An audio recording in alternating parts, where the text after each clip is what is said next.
I'll show you how you can get a free sample in DHgate. Now, you need to get to this site where you can get the free sample on DHgate.com. You can either type in dhgate.com/sales/market/sample.html, or you can also just go to Google and then search up DHgate sample. So, DHgate sample like this. And then once you tap on sample, once you click on enter, you'll see that it's gonna pull up like this, right? And then you just have to tap on sample. Once you tap on sample, you'll see you put it into a website like this, and you have to scroll down and you'll find the get free sample section. Now, on the get free sample section here, you have to be lucky because free samples are not given out randomly. So you have to find it if you're lucky. Right now, you do get a massive discount if you're buying a sample.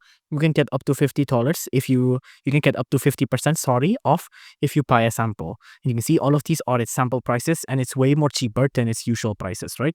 So if these cost $20 per piece, you can see it's about $1 off, $400 off, and per $15, save $1.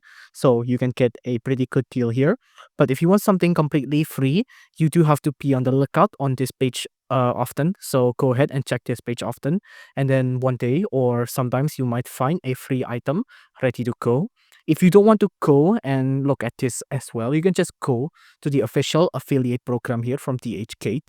And if you are a big creator and you're a DHgate affiliate, the producers might just send you the product for free as well.